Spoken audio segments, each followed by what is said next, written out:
Russo's Playbook. All right, what's up, everybody? We are back with another episode of Russo's Playbook, episode 29. Here with Hunter, as always. How you doing, Hunt? Good, man. Doing well. Yes, sir. Yes, sir. And you catch this on YouTube, Apple Podcasts, Spotify. You can read up on our blogs, russosplaybook.com. On Twitter, it's at Russo's Playbook, at LittleBlack22. We got a lot in store today. Plenty of headlines to break down, really. I mean, we got the Jaguars and Urban Meyer. We got Gilmore traded. We got the Bears naming their starter for going forward. And then Cowboys releasing some players. So let's jump right into it. So we got Urban Meyer and the Jaguars in some sticky situations, I guess. There was a video surfaced at his Ohio bar that he was basically dancing, getting a lap dance with some girl, basically. And I mean, listen, that's his business.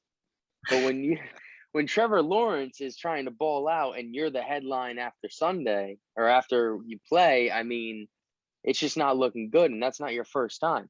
I mean, you hired especially after you had a 14-0 lead at halftime, and then you end up losing the game 24-21, which was a very winnable game for his team, by the way. Like they had some pretty good chances, and they're sitting 0-4. He's getting lap dances from college girls, and where's the priority?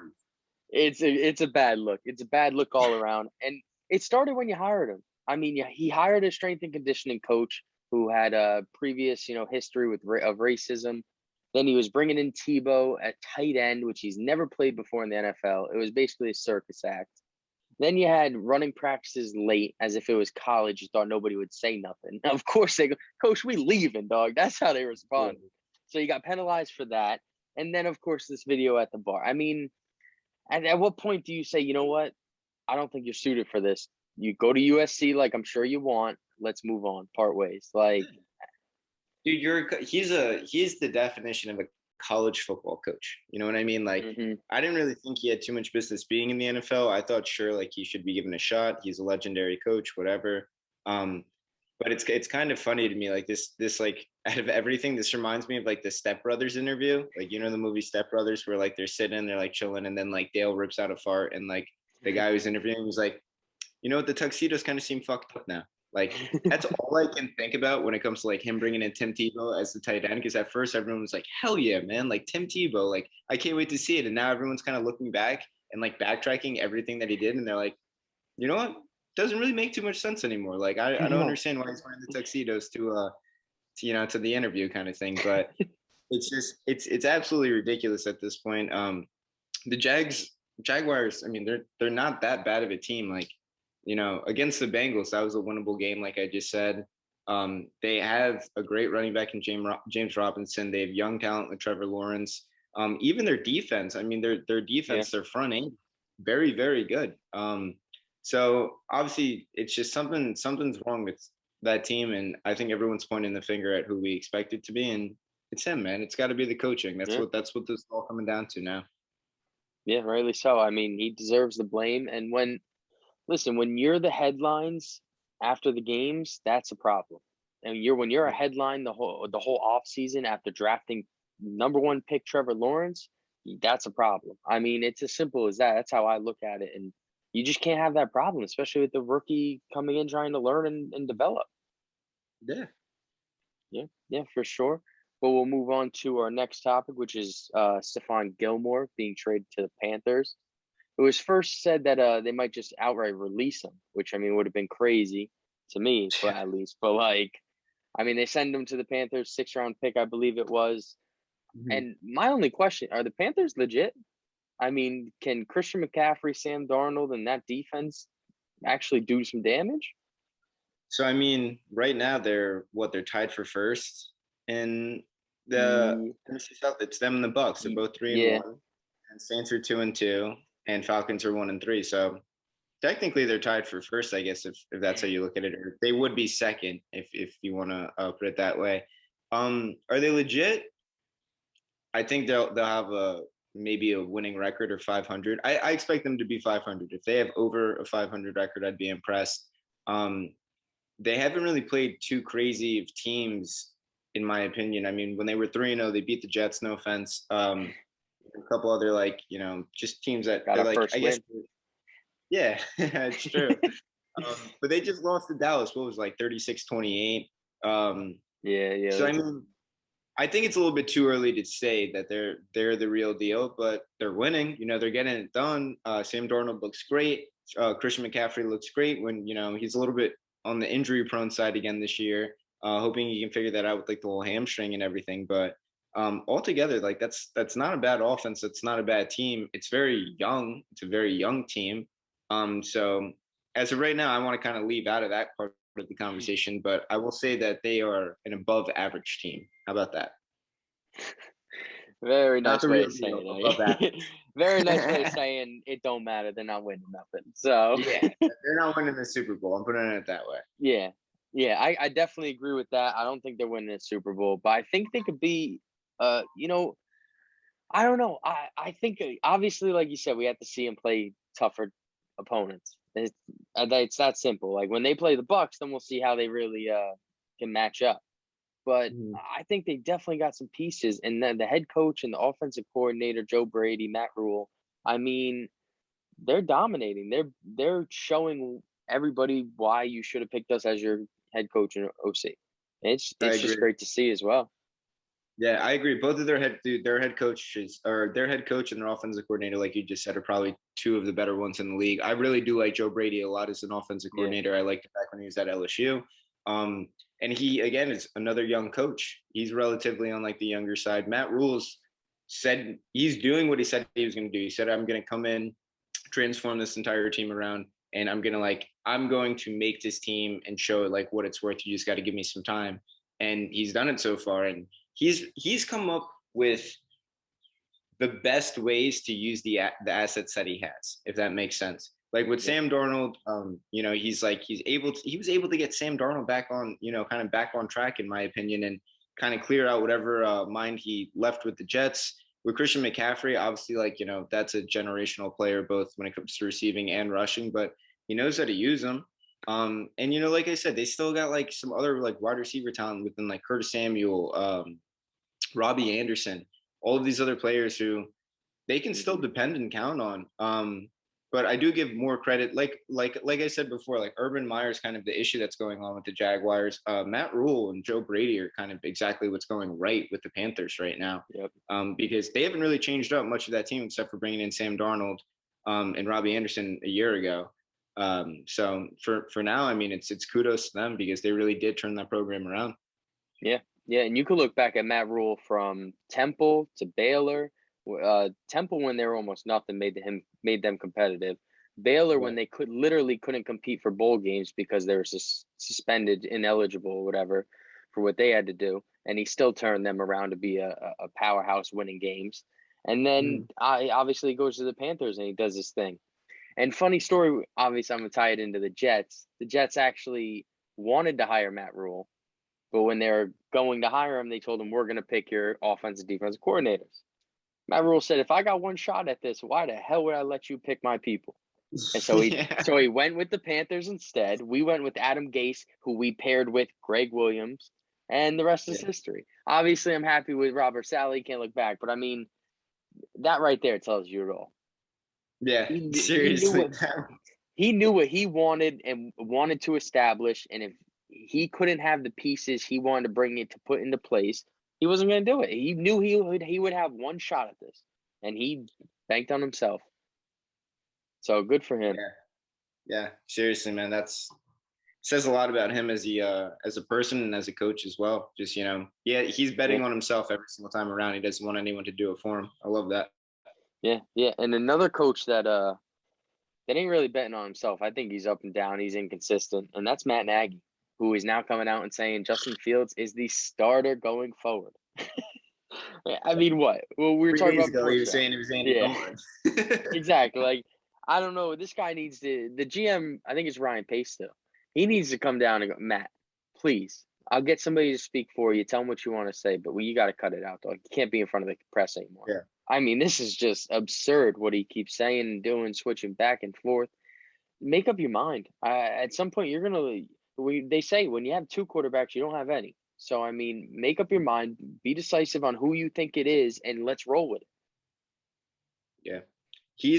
I think he's up number 2 to get fired after Urban Meyer, if I'm going to be completely and totally honest, because at this point in time, it's just you bring in this guy, it's the same thing with Gase. Okay, they say Gase is this quarterback guru. We obviously saw that he wasn't. They're saying that Nagy is this offensive guru. How? Where are the points? Apparently, David Montgomery just went down yesterday, so he no longer has that bailout. Yep. It's literally him and a rookie quarterback, and it's make it or break it, because we know what Justin Fields is capable of. We know that he has the potential to be a good quarterback. If you're not going to make him a good quarterback, then that shows that you don't have that offensive mindset, because I think there's a hell of a lot of other coaches that could, first of all. Yeah. Second of all, when it comes down to that team in general, they're not bad.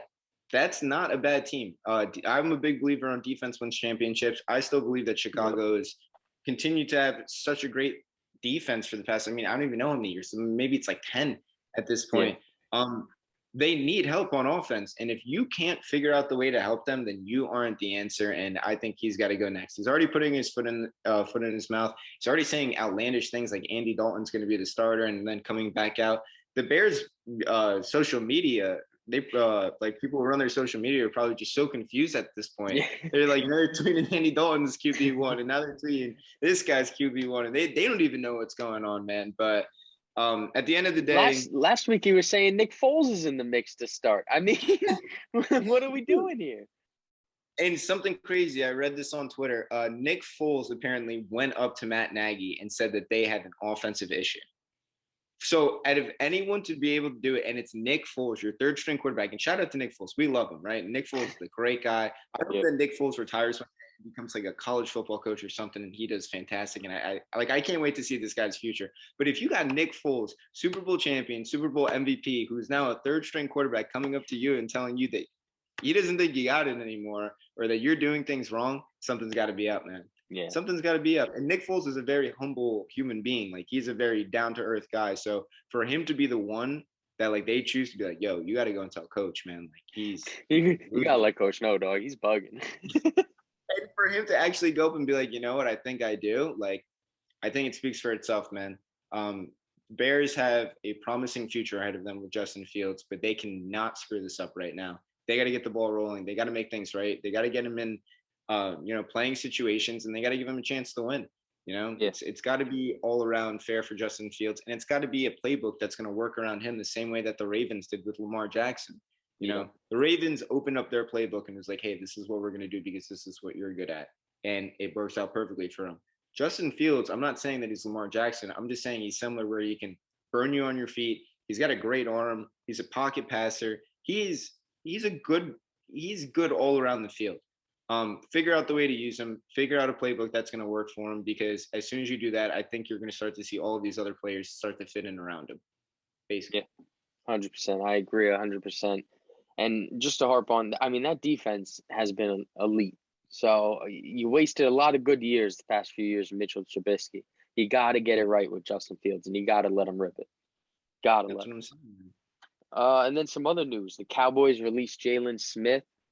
There's rumors he will be signing with the Packers tomorrow. Actually, Jalen Smith and Matt LaFleur were both on Notre Dame together. Matt LaFleur was on Notre Dame staff, and Jalen Smith was playing there. So I heard that might be part of the connection. But for the Cowboys to be releasing Jalen Smith, are they that good? Are they good enough to be doing that? Because I thought he was a decent player. You know what I'm saying? Like, maybe you don't see him as the starter anymore, but he could still be a depth piece. I thought just straight up releasing him was just outlandish. I thought that was ridiculous, because we're talking about a guy who his 2018 season, I think it was even the year after. Yeah, and I know he has issues right now with like arthritis. He's kind of got like the same thing that Todd Gurley has going on, but it's still early within that. They caught it pretty early. Like, there's still like team doctors can still help him out with what's going on. But for them to just straight up release him, I will say one thing. Their linebacker core is deep, very deep. Mm-hmm. They have a very good set of linebackers that's, whatever. They don't really need Jalen Smith. However, a lot of other teams could and would use Jalen Smith. So for them to not try and even get like, a 6th round pick or a 5th round pick, which maybe that is his worth, but just to kind of shop around for him blows my mind, because Packers are going to sign him for a 6-inch sandwich and a bag of chips and laugh about it later when he comes back and he's not that bad. Yeah. I think he still has a lot of years left. We're talking about a guy who, when he played for Notre Dame, was all over the field. I'm pretty sure he was a first-round draft pick or second round or something like that. I think early second because he got injured that last year at Notre Dame. You're right. You're 100% right. But yeah, I mean, like, he's been a little injury prone, but it happens. He plays the most physical position, or one of the most physical positions in all of the NFL. And the thing is, I mean, the Packers are going to find the way to use him, whether it's him starting or whether it's him cycling in. And if cycling in is what's best for him and the arthritis and like the issues with his knees right now, let it be. He's still a very big vocal point for defense. Offenses are going to have to recognize him regardless. They still respect him one way or another. But I can't beat up too much on the Cowboys for doing it. I just can only beat up on them for not, like shopping. Getting something back. Yeah. Yeah, exactly. That made no sense to me. Now, I feel like the Cowboys could definitely be a legit contender this year. I think they have a lot of pieces on both sides of the ball that I think they could be competing. And obviously with that division, it doesn't look good in that division. So it looks good for them, not for everybody else. I mean, you think they could do it this year? So I do think, I hate to say it too. I love Taylor Heineke. I love Washington football team. Like big Taylor Heineke guy, but I do obviously see them winning the division. It's just, I want to see how, when they get to the playoffs, how does that work out? It's been a while, it's been a while since like they've kind of been there with everything clicking, everything looking good for them. So we'll see. Like, I don't want to put a lot of faith in them after what I've seen from them in the past 3 years, not much has changed up from the team. They haven't really seen him postseason. I think it's been like 4 years, 5 years, maybe 3. I'm not 100% sure, but they look good. They kept up with the Bucs in their first game. They just beat up on the Eagles 2 weeks ago. They beat up on Carolina last week. I think they do have the potential. It's again going to just kind of come down to injuries and there's certain things like that. Like Dak went down last year for him and hope was lost. Everything went to shit. Their wide receiver core, one of the best in the entire league. They've got 2 great running backs. Their defense is finally starting to click. But is that enough? I mean, when you see them play against some of these teams like the Eagles and stuff, sure it is. Like they could put up 41 points, but against the Bucs in crunch time, Bucs came back and kind of put it on them. So that's I early. think that was early though. Yeah. So right.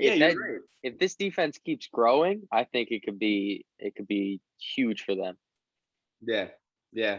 I think it's just, I want to see them against these more competitive teams, like how, if they can kind of squeeze out, like if they would have squeezed out that win against the Bucs, I'd be, praising them, going crazy about it. Yeah. It's easy to do against Tom Brady and stuff. It came down to the last couple of minutes of the game, but nonetheless, man, it's just, they got to figure out the way to win those close ones. And then I can talk about them being like a real shot for like the Super Bowl or something, but they're doing all the right things. I can't take that away from them. Yeah, definitely, for sure. That's all I got for this show. You can find it on YouTube, Apple Podcasts, Spotify. You can read up on our blogs, russosplaybook.com. On Twitter, it's at Russo's Playbook, at LittleBlack22. We'll catch you guys again next week. Of course. And don't forget to check up on those bets. Nicky Russo's been hotter than ever right now.